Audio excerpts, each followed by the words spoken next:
ይቅር ደህና ነሽ? ንገረኝ። ተረጋጊ ዜና። አንቺ ብቻ ደህና ሁኚ። ሌላውን ሲሻለሽ እናወራለን። ነው የምናወራው? ቆይ እናት አልሆነም ትሆኛለሽ። ተረጋጊ እሺ በይኝ። ገና ወራቶች ሳያስቆጥር አጣሁት። ጄሪ ይገባኛል። ከአንቺ በላይ ስሜቱ ለማንም አይከብድም። ግን እኔም ከፍቶኛል። በጣም ግራ የገባኝ። አይዞህ ልጄን እኮ አጣሁት። አይዞሽ እህቴ፣ ይገባኛል። ህመም ከባድ ነው። እኔና ምንን አንተ የሚያደርገ ነገር እሱ ነበር። አሁን ግን ምንም የለንም። ታይ ጄሪ፣ ገና ወጣት ነሽ፣ ብዙ ተስፋ አለሽ። ብዙ ልጆችን መውለድ ትችያለሽ። ቃል እገባልሻለሁ፣ ሁሉም ነገር ይስተካከላል።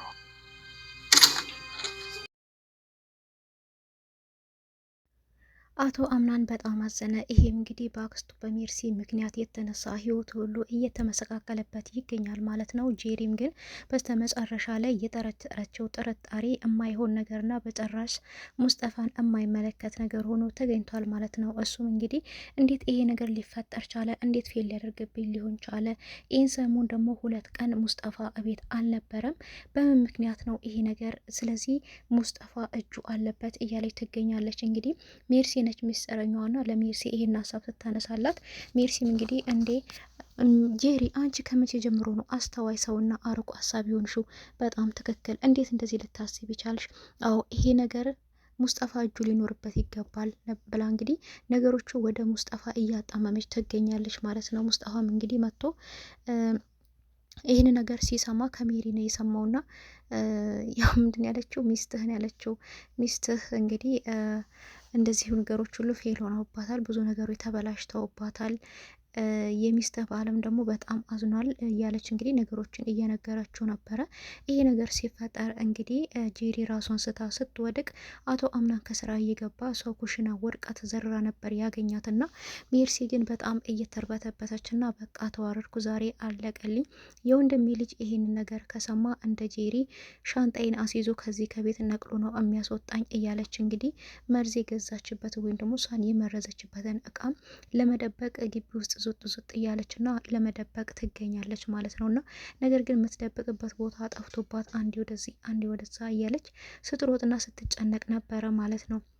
የጄሪ ጉዳይ አላስጨነቃትም። እሷን ያስጨነቃት አቶ አምናን ያውቅብኛል፣ አቶ አምናን ካወቀ ደግሞ ከዚህ ግቢ ነቅሎ ያስወጣኛል የሚለው ነው እሷን ያሳሰባትና አቶ አምናንም እንግዲህ ምንም እንዳልተፈጠረ በቃ እንደዚህ አይነት ነገር እኮ አንዳንድ ጊዜ ፌል ያደርጋል፣ የወንድሜ ልጅ አይዞህ፣ በቃ አይዞህ፣ ህይወት ይቀጥላል፣ በቃ ለወደፊት ደግሞ የተሻለ ነገር ልታገኙ ትችላላችሁ እያለች እንግዲህ እሱንም ልታበረታታ ሙከራ እያደረገች ትገኛለች። እና እንደውም አንተ ችላ እያልክና ስታዝን የወይዘሮ ሰምአል ነገር እንዳይደገም እያለችው ነበርና እሱም እባክሽ አክስቴ ጭራሽ ቁስሌን አትቀስቅሽብኝ፣ እባክሽ ተይኝ፣ ቁስሌን ላዳምጥበት እያላት ነበርና ነገር ግን የዛሬ ደግሞ በጣም አሳሳቢ የሆነው የብሌን ጉዳይ ነው። ብሌን እንግዲህ ጄሪ በጣም ስታዝና ስታለቅስ ስላየቻት እንግዲህ ጄሪ ምንድን ያለችው እዚህ ጄሪ አይዞሽ፣ አንቺ ደግሞ ልጅ ነሽ፣ ይሄ ደግሞ ማብቂያ አይደለም፣ ደግሞ ከዚህ የበለጡ ብዙ ልጆችን መውለድ ትችያለሽ እያለቻት ነበርና አምናን አጠገብ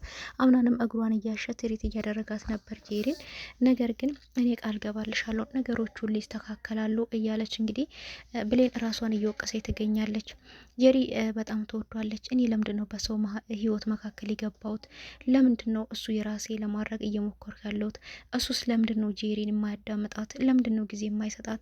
እኔ ግን ምን እየሰራሁ ነኝ በሰው ህይወት ውስጥ ገብቼ እያለች እንግዲህ ጄሪንም አይዞሽ ቃል እገባልሻለሁ ነገሮች ሁሉ ይስተካከላሉ። ስለዚህ አሁን እናንተ ጊዜ አብራችሁ ጊዜ ያሳልፉ፣ እኔ ልውጣላችሁ ነበር ያለችው። አቶ አምናን ግን እንዴ ጄሪ እኔና ጄሪ እኮ ሁልጊዜም አብረን ያለ ነው፣ የት ነው የምትሄጁ? ብሌን ከኛ ጋር ቁጭ በይ እንጂ ነበር ያለት። ብሌንም አይ እናንተ ጊዜ አብራችሁ ማሳለፍ አለባችሁ፣ ተንከባከባት፣ እንክብካቤ ያስፈልጋታል ነበር ያለችውና ግን እሷ እንደ ቀናችና እንደተናደደች በደንቡ ጠንቅቆ አውቋልና ነገር ግን ይህን ነገር እሷ ያደረገችው ለጄሪ ቦታ መስጠት አለበት፣ ጄሪ መንከባከብ አለበት፣ ሚስቱ ናት፣ የልጁ እናት ናት፣ አዝናር ላይ ተሰብራለች በማለት እንግዲህ አዝና ነበርና አቶ አምናን እንግዲህ እሷ ያለችበት ቦታ ድረስ በመሄድ ፎቅ ላይ ወጥታ እንግዲህ ብቻዋን ቆማ እያሰበች ለምንድን ነው በሰው ህይወት ውስጥ አልቃ የገባሁት?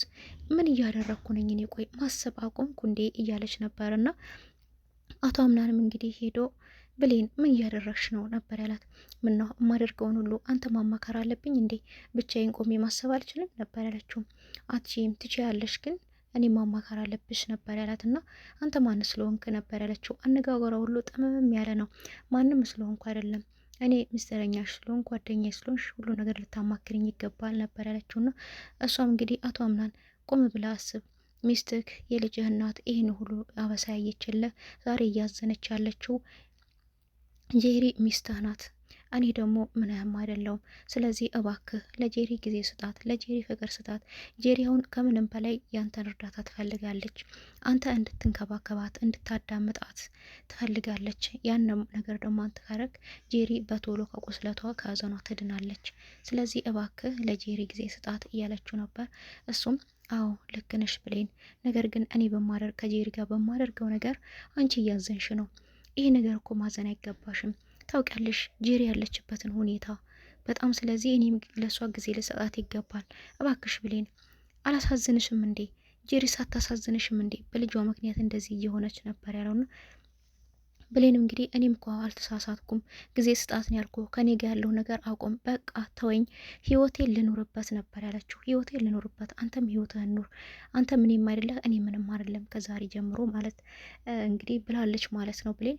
እሱ ግን አይሆንም፣ እንዴት ነው እንደዚህ የምትናገሪው? በማለት እንግዲህ በግድ ይዞ ከንፈሯን እየሳማት ነበርና እሷ የምታደርገው ስለጠፋባት በጣም ግራ ተጋብታም እንግዲህ ፊቷ ላይ ንዴትም ብስጭትም ስላለ እና ዛራም ወደ ቤት መጥተው እንግዲህ ይህንን ጉድ ሲሰሙ በጣም አዝነዋልና ጄሪንም አይዞሽ ልጄ እያሉ እንግዲህ እያበረታቷት ነበረና ብሌንም በጣም እንዳዘነች ፊቷ ላይ አዘን ስለሚታይ ልጄ ብሌን እስከ መቼ ድረስ ነው አንቺ ለሰዎች መኖር የምትጀምሪው ነበር ያለቻትና እንግዲህ ብሌንም እና ዛራ አላቅም በሰው ህይወት ውስጥ አልቃ ገብቻለሁ። ጥሩ ቦታ ላይ የቆምኩ አይመስለኝም። የሆነ የተሳሳተ ቦታ ላይ ያለው ይመስለኛል እያለቻት ነበርና አቶ አምናን ግን ብሌን ስትቀየር ለምን ተቀየርሽ? በቃ ለምን ለኔ ጊዜ አሰጨኝም? ለምን የምለውን አሰሚም እያላት ነው የሚገኘውና ስለዚህ ለኔ ቦታ የለሽም፣ እኔን አትወጂኝም፣ ምንም ከኔ ጋር ጊዜ ማሳለፍ አትፈልጊም ነበር ያላትና እሷም አንተን ባልወድህ ባላከብርህ ባላዳመጥህ ለአንተ ጊዜ መስጠት ባልፈልግ ኖሮ እዚህ ግቢ እኔን የሚመስል ሰው አታይም ነበረ ያለችውና እና ዛራ ግን ልጄ ባክሽን ታገሺ፣ ነገሮች ሁሉ ይስተካከላሉ፣ ምናልባት ጊዜ ይወስዳሉ እንጂ ሁሉም ነገር የሚስተካከል ይሆናል እያሏት ነበር። አቶ አምናንም እንግዲህ ከጄሪ ጋር ቢሆንም ጄሪ ለጊዜው ትሬት እያደረጋት ቢሆንም ነገር ግን ብሌንንም ከእጁ ማውጣት አልፈለገም ማለት ነው። ለብሌንም ጊዜ እየሰጠ ከብሌን ጋርም መሆን ይፈልጋል። አቶ አምናን ወደ ማን ይሆን መጨረሻ ላይ የሚያገለው? ጄሪ እንግዲህ በጣም አዝናለች። አቶ አምናን የራሴ የማደርግበት አቶ አምናንና እኔን አንድ የሚያደርገን ልጅ እኮ ነው እንደዚህ ሆነብኝ እያለ ትገኛለች ማለት ነው። መጨረሻ ላይ ግን ነገሮች ሁሉ ወደ ሙስጠፋ ዞሯል። ይሄ ነገር አምናን ይሰማል። ምን ሊፈጠር ይችላል እዛ ቤት ውስጥ? ሜርሲ እንግዲህ ነገሮችን ከለዋ ላይ እያዞረች ትገኛለች። ሜርሲ ትጋለጣለች ወይስ ደግሞ ሙስጠፋ ነገሮችን ሁሉ ያጋልጣል የሚለውን በቀጣይ ቪዲዮ እሽላችሁ እመመጣ ይሆናል። እስከዛው ድረስ ቸር ሰንብቱልኝ። ለቻናሉ አዲስ የሆናችሁ ሰብስክራይብ እያደረጋችሁ ነባሮችም ላይክ እያደረጋችሁ ለምታበረታቱኝ ሁላችሁንም ከልብ አመሰግናለሁ።